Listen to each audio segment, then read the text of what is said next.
విన్భక్తి ప్రేక్షకులందరికీ నమస్కారం. నా పేరు రమ. ఈరోజు మనతో ఉన్నారు ప్రముఖ ఆధ్యాత్మికవేత్త, జ్యోతిష్య మరియు వాస్తు పండితులు, దైవజ్ఞ డాక్టర్ నెట్టెల ఫణి భాస్కర్ శర్మ గురుగారు ఉన్నారు. మాట్లాడదాం. నమస్తే గురుగారు. నమస్కారం అండి. గురుగారు, ప్రజెంట్ అందరి దృష్టి కూడా బంగారం పైనే ఉంది. పెరుగుతుంది, తగ్గుతుంది, ఎక్కడ ఇన్వెస్ట్ చేయాలో తెలియట్లేదు. పైగా కొత్త సంవత్సరం కూడా రాబోతుంది ఉగాది తర్వాత. మనం ఏదైనా డబ్బులు ఉంటే బంగారం మీద ఇన్వెస్ట్ చేయవచ్చా లేదా? అసలు జ్యోతిష్యపరంగా బంగారానికి ఇప్పుడు రేటు తగ్గే అవకాశం ఉందా, పెరిగే అవకాశం ఉందా గురుగారు? ఏమంటే నిజానికి ఇక్కడ ఒక శుభకార్యాలు కూడా స్టార్ట్ అవుతున్నాయి. ఇప్పుడు ఒక విషయం చెప్పాలి. చాలా మంది జ్యోతిష్యులు ఈ బంగారం మీద వాటి మీద చాలా అంటే వాళ్ళ పర్సనల్ ఒపీనియన్ కొంత చెప్తూ ఉన్నారు. శాస్త్రానికి సంబంధించినటువంటి విషయాల్లో మనం లోతుగా మాట్లాడితే మరి 2004 సంవత్సరానికి మునుపు బంగారం ఎంత ఉంది? కాసు 3000, 4000 ఉంది. అవును గురుగారు. మరి 2004 దగ్గర నుండి సడన్గా బంగారం పెరిగిపోవడానికి కారణం ఏంటి? ఇందులో ఏ గ్రహగతులు బంగారం యొక్క విలువను పెంచాయి? అది ఏమీ లేదు. జ్యోతిష్యపరంగా మీరు అంటే ఇందులో జ్యోతిష్యం గురించి మాట్లాడడం కన్నా వాళ్ళ యొక్క సొంత అభిప్రాయాన్ని వాళ్ళు వ్యక్తం చేస్తున్నారు అన్నది నా భావన. ఎందుకంటే జ్యోతిష్యపరంగా చూసినప్పుడు బంగారానికి కారకుడు ఎవరు అంటే యజన కీర్తి గృహ కాంచన పుత్ర వస్త్ర అశ్వాది కారకుడు గురుడు. జ్యోతిషాస్త్ర పరంగా బంగారానికి, అలాగే వాహనాలకి, సంతానానికి, యజ్ఞయాగాది క్రతువులకి, గృహములకి, వీటికి గురుడే కారకత్వాన్ని వహిస్తారు. ఆ గురువు యొక్క గతిని బట్టి మనం ఈ బంగారం తాలూకు పెరుగుదల తగ్గుదల లాంటివి అంచనా వేయాలి అంటే నిజంగా అది చాలా తప్పు విషయం. ఇక్కడ గురుగ్రహానికి బంగారానికి సాపత్యాన్ని మనం చూడవలసి వచ్చినప్పుడు బాగా లోతైనటువంటి విశ్లేషణే అవసరం. సరే, అది పక్కన పెడితే చంద్రుడు మన పుష్ప సుగంధ మాత్రోతికి ఎత్తికించేత కావ్యాది మాతృకారకుడు చంద్రుడు. ఈ చంద్రుడే వెండి వస్తువులకి, వెండికి సంబంధించినటువంటి వాటికి కారకుడు. ఈ వెండి తర్వాత కాపరు, రాగి, రాహువుకి సంబంధించినటువంటి గ్రహాలకి, వీటికి అంటే నేను అనుకునేది నా యొక్క సొంత అభిప్రాయం సుమా, బహుశా ఈ గ్రహాల తాలూకు శక్తుల వల్ల మన భూమిలో ఈ లోహాలు ఉండి ఉండొచ్చు. మీరు ఆ రకంగా ఆలోచించండి. ఎప్పుడు ఇలా కాకుండా రివర్స్లో ఆలోచించండి. అంటే గురుగ్రహం యొక్క ప్రభావం వల్ల, చంద్రుడి యొక్క ప్రభావం వల్ల, బుధుడి యొక్క ప్రభావం వల్ల, వీటి వల్ల మన భూమిలో ధాతువులు పెరగడానికి ఏదైనా ఈ పరిస్థితుల్లో అవకాశంగా అప్పుడు ఉండి ఉండొచ్చు. ఇప్పుడు ప్రజెంట్లో మరి ఇప్పుడు గోల్డ్ పెరుగుతూ ఉన్నది, సడన్గా పడిపోయింది. చాలామంది జ్యోతిష్యులు, చాలామంది వీళ్ళు ఏం చెప్పారు?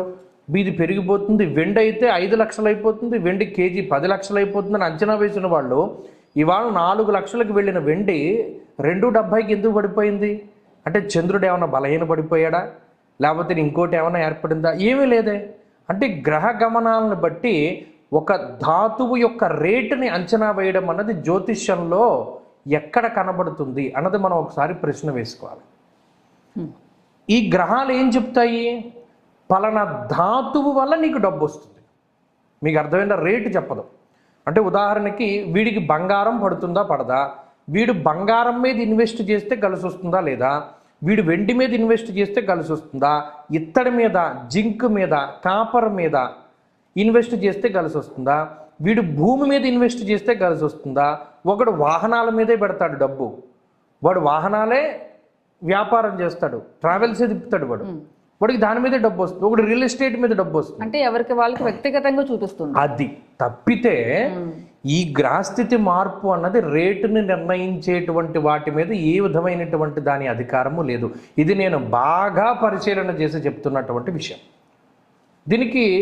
దీన్ని ఓపెన్గా కూడా అడుగుతున్నాను. ఒకవేళ పలానా గ్రహం మారడం వల్ల ఈ రేటు పెరుగుతుంది అని ఖచ్చితంగా ఎవరైనా చెప్తే విశ్లేషణ పూర్వకంగా నేను వ్యక్తిగతంగా కూడా వెళ్ళి వాళ్ళని సత్కరిస్తాను.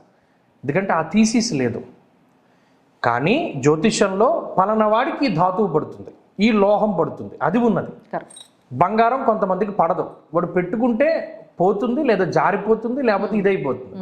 ఒకడికి వెండే పడుతుంది, వాడు రాగి కంకణమే పెట్టుకుంటాడు, వాడి చేతి మీద ఇంకేం బంగారం ఉండదు.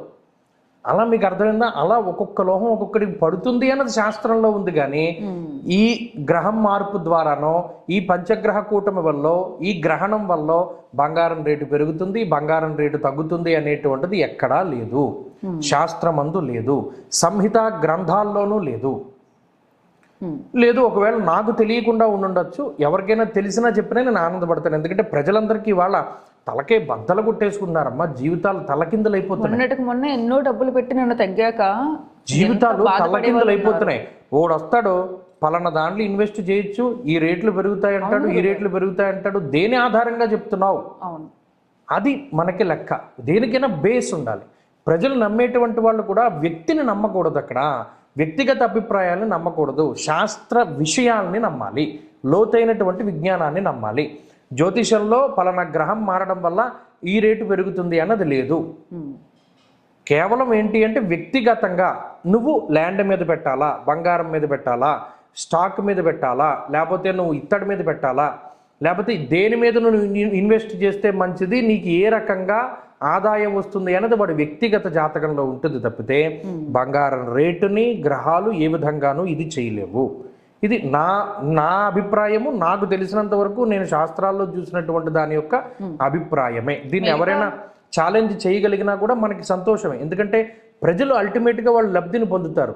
ఎంతమంది జీవితాలు తలకిందులైపోయాయి. మొన్న బంగారం చాలా మంది ఈ మధ్య ఎక్కువ కొన్నారు.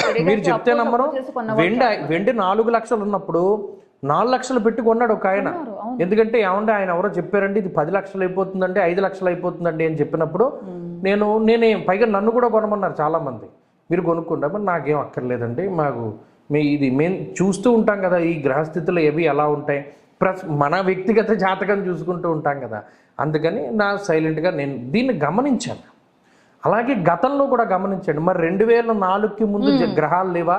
అవును గురుగారు, 2004కి ముందు గ్రహాలు లేవా? అప్పుడు ఉన్నాయి కదా. మరి అప్పుడు కాసు 2000 ఎందుకుంది, 3000 ఎందుకుంది?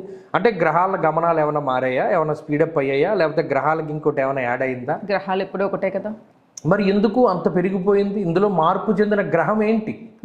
ఇది మన ప్రజలు ఆలోచన చేయాలి. జ్యోతిష్యంలో ప్రజల యొక్క నమ్మకాన్ని పక్కదోవ పట్టించకుండా శాస్త్రం యొక్క విలువను కాపాడాలి అంటే ఇటువంటి చిల్లర పనులు చేయడం. ప్రతి ఒక్కరు పెరుగుతుంది, ఎక్కడికో వెళుతుంది, ఉన్నది కొనేయండి, ఇదే చెప్తున్నా. నన్ను కూడా చాలా మంది అడిగారమ్మా, నేను కొన్ని ఛానల్స్ కూడా చెప్పాను, హెల్ప్ అవుతుంది కదా. నేను కొన్ని ఛానల్లో ఏం చెప్పానంటే, ఏమంటే ఈ బంగారం రేటు మార్పు ఇది అన్నది గురుడు ద్వారానే జరుగుతుంది. నేను అప్పుడు పరిశీలన చేశాను. గురుడి యొక్క వక్రగతి, రుజుమార్గము, లేకపోతే త్రిభిరాశిగతే జీవో రాశి ఏకస్మిన్ వత్సరే జీవే రాశిత్రయము పాగతే. మరి ఈ సంవత్సరంలో గురుడు 3 రాశుల్లోకి వెళ్తున్నారు కదా, ఇది బంగారం రేటు మీద ఇంపాక్ట్ చూపించవచ్చు. ఇలా నేను మాట్లాడిన వాడినే, అది నా ఎనాలిసిస్లో భాగంగానే మాట్లాడుతూ వచ్చాను. కానీ అది తప్పు అనే విషయం తెలిసిన తర్వాత అది ప్రజలకి వ్యక్తిగతంగా మనం చెప్పాలి. ఈ గ్రహాలు మారడం వల్ల రేటు మారట్లేదు.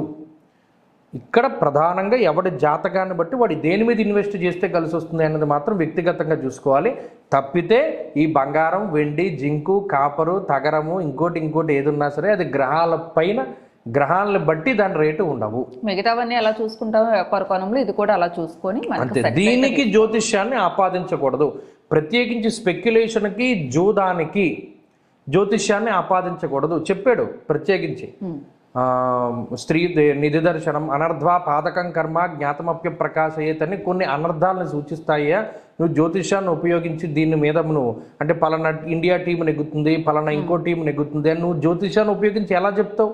దానికి బేసేది అంటే కెప్టెన్ జాతకం బట్టి చెప్తే మిగతా వాడిది బాగా లేకపోతే, మిగతా వాళ్ళకి బాగుంటే అంతకంటే బాగుంటాయి. అందుకనే రాజకీయం కానీ, క్రికెట్లు కానీ, లేకపోతే బెట్టింగ్లు కానీ ఇవి వ్యక్తిగతంగా ఉంటాయి తప్పితే జాతకాల్ని మనం దానికి ఆపాదిస్తే అసలు అది ఆపాదించడమే తప్పు. ఆపాదించినా దాని రిజల్ట్ రాదు. ఒకవేళ వస్తోంది అంటే అది ఎలా వస్తుంది మనం చూసాం.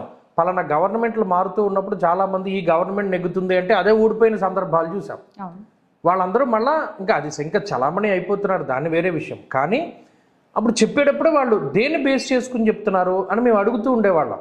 పలానా వ్యక్తి జాతకమా, లేకపోతే పలానా పార్టీ జాతకమా, పలానా లోకల్ వ్యక్తుల జాతకమా, ఏమి ముహూర్తం బట్టా, దానికి సమాలక్ష ఫ్యాక్టర్స్ ఉంటాయి.